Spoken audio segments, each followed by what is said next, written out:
چطور دلت اومد بری بعد 1000 تا خاطره؟ تاوان چی رو من میدم اینجا کنار پنجره؟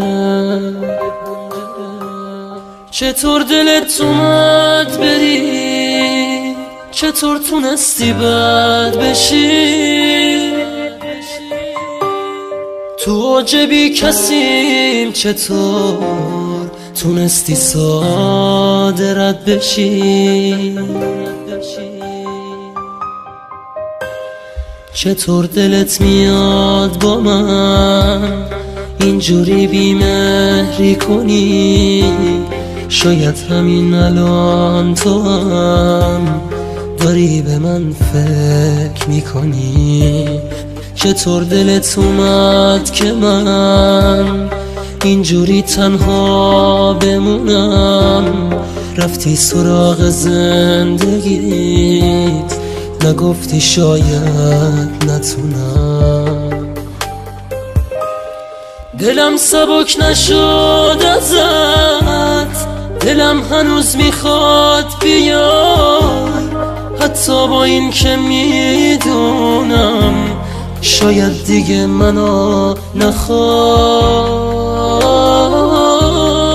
بذار که راحتت کنم، از توی رویات نمیرم، میخوام کنار پنجره به یاد تارم بمیرم.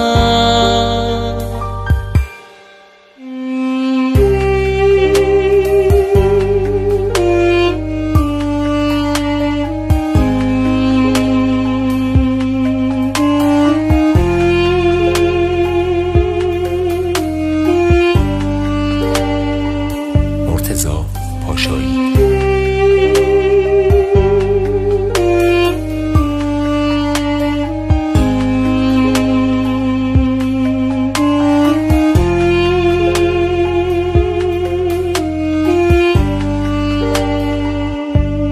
چطور دلت اومد بری بعد 1000 تا خاطره؟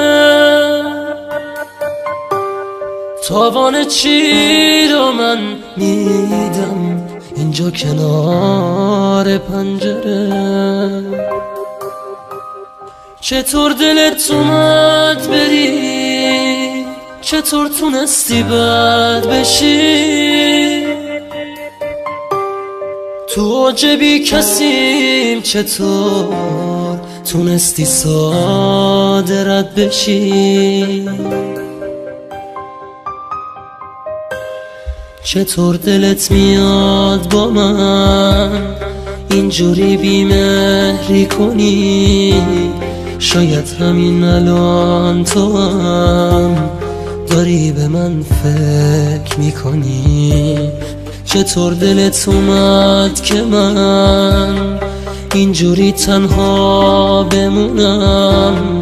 رفتی سراغ زندگیت، نگفتی شاید نتونم.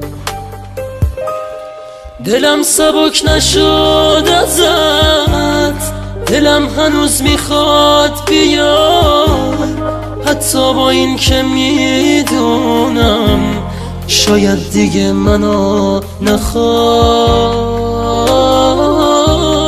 بذار که راحتت کنم، از توی رویات نمیرم، میخوام کنار پنجره به یاد تارم بمیرم.